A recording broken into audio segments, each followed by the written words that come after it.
Gigibok, ano? Palapala. Ano ba yan? Ang harong?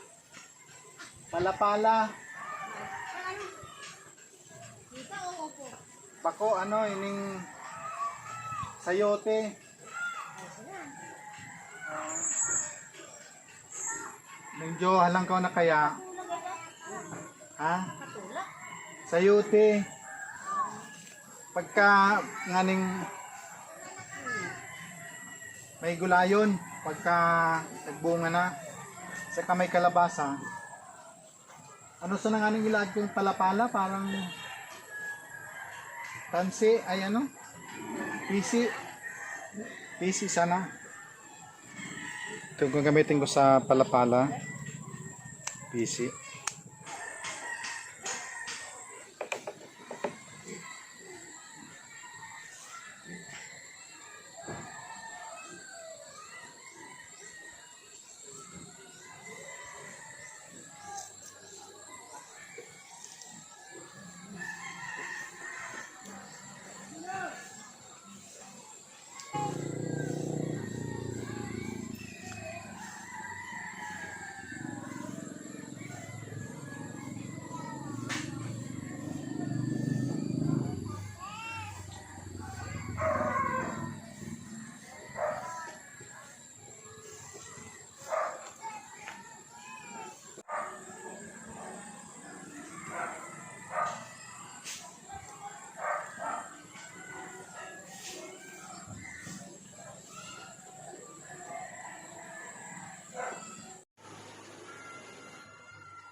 Anuan?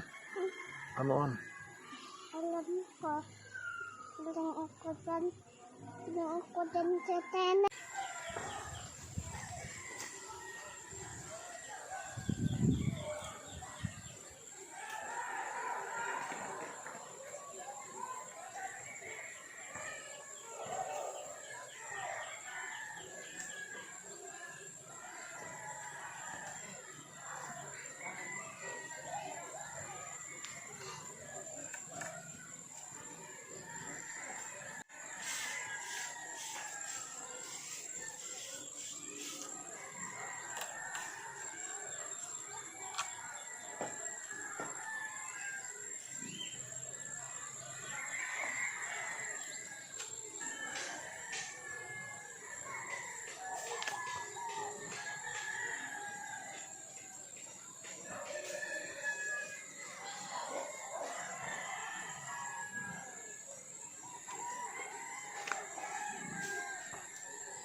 Ang ginagawa ko ngayon ay palapala, kung tawagin dito sa amin sa probinsya.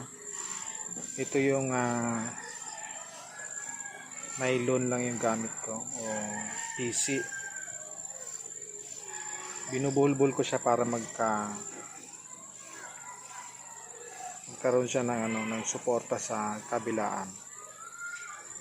Medyo matagal nga lang ang setup nito kasi magbubuhol-buhol ka. Pero ano to, very convenient, kumbaga. Napakasimple. Ito yung paggagapangin ko, yung sayote.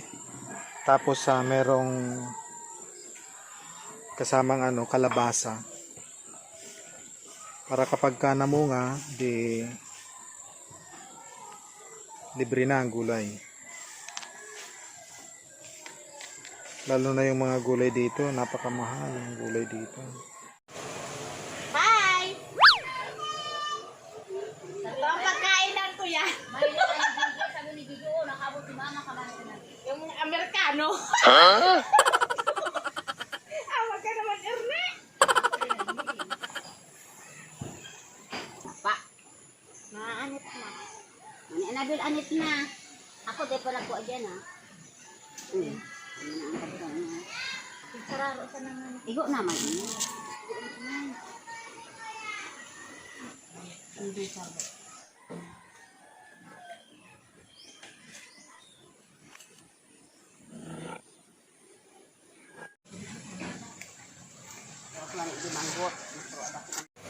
Mayan ako natagad ng puso. Na ano si Nina, uba nang natahong puso na siya ba?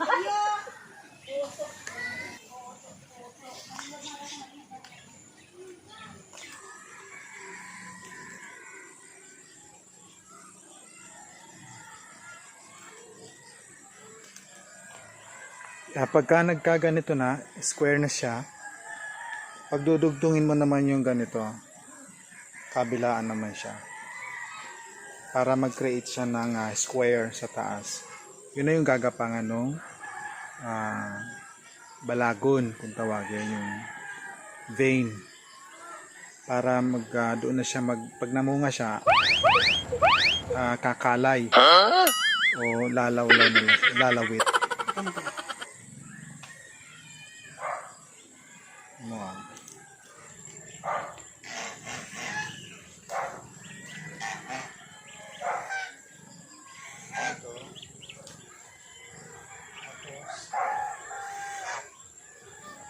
Dapat medyo tindi siya kasi para magkaroon siya ng support. Kasi pag hindi siya tindi, pagka nagkaroon siya ng bunga, bagsak siya masyado. Dapat ganyan siya. Ayan. Tapos dito mas kabila.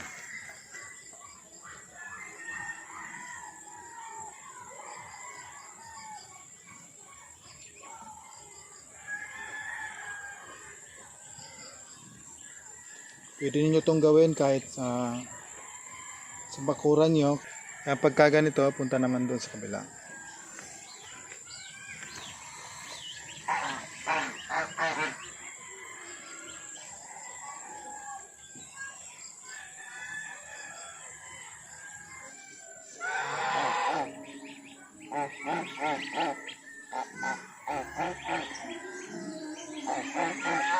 Gabi na, inabot na ako ng gabi.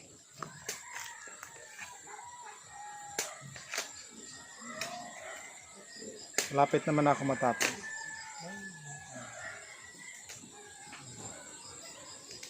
Sayang.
Waring kag ito ibangot. O ano nga, tamay ano duman?